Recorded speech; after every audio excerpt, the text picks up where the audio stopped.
के चर्चे शुरू हो जाते हैं। गांव से शहर तक पल्लवी की बातें होने लगती हैं। वहीं पल्लवी अब अपनी पहली इनकम से अपना घर बार ठीक करके एक आलीशान घर ले लेती है और अपने कलेक्टर की कुर्सी संभालने लगती है। दफ्तर में जाकर वो घंटों काम करती है। गांव वाले पल्लवी को कलेक्टर की वर्दी में देखकर, पल्लवी बिटिया, तुम्हारी कामयाबी देखकर मेरा मन प्रसन्न हो गया। जिस तरह की गरीबी और जिस तरह की कठिनाइयां तुम्हारे माता पिता ने देखी हैं, उन चुनौतियों ने, उन कठिनाइयों के साथ इतना बड़ा मुकाम हासिल करना गर्व की बात है। भगवान तुम्हें ऐसे ही आगे बढ़ाता रहे। जी बिल्कुल, अगर आपका आशीर्वाद रहा तो मैं ऐसे ही आगे बढ़ती रहूंगी। इसी के साथ साथ अब पल्लवी को बड़े बड़े आलीशान घरों के रिश्ते भी आने लगते हैं।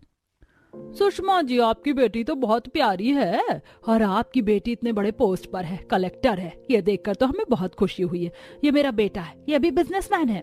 हाँ, मेरा खुद का बिजनेस है।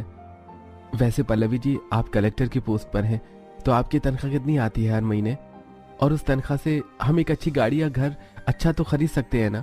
देखिए, बुरा मत मानिएगा, मैं आपका होने वाला पति हूँ, तो मुझे इतना तो पता होना चाहिए कि मेरी बीवी कितना कमा लेती है। इस लड़के के तो मन में पहले से इतना लालच भरा है। इसे मुझसे नहीं, मेरी तनख्वाह से शादी करनी है। नहीं, ये लड़का मेरे लिए कभी ठीक नहीं हो सकता। सुरेश जी, मुझे जानकर खुशी हुई कि आप एक बिजनेसमैन हैं, लेकिन मैं अभी इस शादी के लिए रेडी नहीं हूँ। मुझे अभी काफी चीजें करनी है, मैं सोचकर बताती हूँ। अरे क्या हो गया बेटी?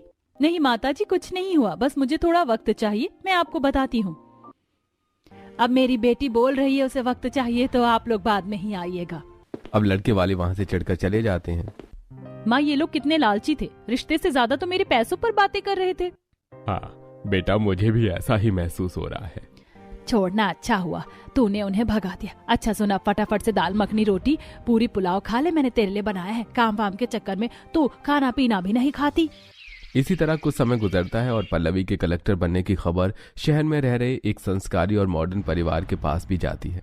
ये दोनों ही परिवार एक ही खानदान के होते हैं, लेकिन आपसी मतभेद के कारण ये परिवार अलग अलग रहते हैं। मॉडर्न परिवार पल्लवी को अखबार में देखकर, बेटा देखो, अखबार में तस्वीर छपी है, एक गरीब लड़की कलेक्टर बन गई है। हाँ, लड़की तो देखने में ही होशियार लग रही है। बेटा, ये लड़की कलेक्टर बन चुकी है। अगर इस लड़की से तुम्हारी शादी हो जाती है तो तुम इसके साथ मिलकर अपने एनजीओ में लोगों को और अच्छी तरीके से मदद कर सकते हो। बिल्कुल, पापा सही कह रहे हैं भैया। हाँ, आप कह तो सही रही हो। बेटा, सब कुछ तो ठीक है, तो मैं इस लड़की से तुम्हारी शादी की बात आगे बढ़ाऊं। वैसे मेरे मन में कोई लालच नहीं है, पर मैं सोच रही हूँ कि अगर ये बहू बनती मेरे घर की, तो हम गरीब लोगों की और अच्छे तरीके से मदद कर पाएंगे। दूसरी तरफ संस्कारी ससुराल के सदस्य